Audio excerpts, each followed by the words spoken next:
പശ്ചിമ ബംഗാളിൽ ആൾക്കൂട്ട മർദ്ദനത്തിനിരയായി യുവാവ് കൊല്ലപ്പെട്ട സംഭവത്തിൽ പുതിയ വിവരങ്ങൾ പുറത്ത്. കൊല്ലപ്പെട്ടത് മലയാളിയാണെന്ന തരത്തിൽ ആദ്യം പുറത്തുവന്ന റിപ്പോർട്ടുകൾ തെറ്റാണെന്ന് പോലീസ് സ്ഥിരീകരിച്ചു. കർണാടകയിലെ മംഗളൂരു സ്വദേശിയായ സന്ദീപ് നായികാണ് കൊല്ലപ്പെട്ടത്.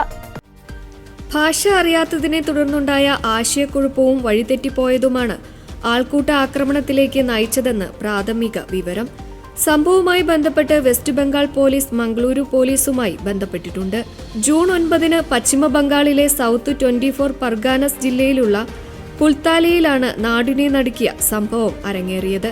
കുൽത്താലിയിലെ സാൻഗി ജഹാൻ പ്രദേശത്തുള്ള സഹപ്രവർത്തകന്റെ വീട്ടിലെത്തിയതായിരുന്നു സന്ദീപ്. സംഭവ ദിവസം രാവിലെ അടുത്തുള്ള ലോക്കൽ മാർക്കറ്റിലേക്ക് പോയ അദ്ദേഹത്തിന് വഴികൾ അപരിചിതമായിരുന്നു. ഇതിനിടെ അബദ്ധത്തിൽ മറ്റൊരു പ്രദേശത്തേക്ക് എത്തിപ്പെടുകയായിരുന്നു. ബംഗാളി ഭാഷ വശമില്ലാതിരുന്ന സന്ദീപിന് പ്രദേശവാസികളോട് കൃത്യമായ ആശയവിനിമയം നടത്താൻ സാധിച്ചില്ല. യുവാവിനെ കണ്ട് സംശയം തോന്നിയ ഗ്രാമീണർ മോഷ്ടാവാണെന്ന് ആരോപിച്ച് ക്രൂരമായി മർദ്ദിക്കുകയായിരുന്നു. എന്നാൽ ഇയാൾ ഗർഭിണിയായ ഒരു സ്ത്രീയെ ഉപദ്രവിക്കാൻ ശ്രമിച്ചു എന്ന ആരോപണവും ചില ഗ്രാമീണർ ഉന്നയിച്ചിട്ടുണ്ട്. ഈ രണ്ട് സാധ്യതകളും കേന്ദ്രീകരിച്ച് പോലീസ് അന്വേഷണം പുരോഗമിക്കുകയാണ്. ദാരുണമായ ഈ ആൾക്കൂട്ട മർദ്ദനത്തിന്റെ ദൃശ്യങ്ങൾ ഇപ്പോൾ സാമൂഹിക മാധ്യമങ്ങളിലൂടെ പുറത്തുവന്നിട്ടുണ്ട്. സംഭവത്തിൽ 7 പേരെ പോലീസ് ഇതിനോടകം പിടികൂടി.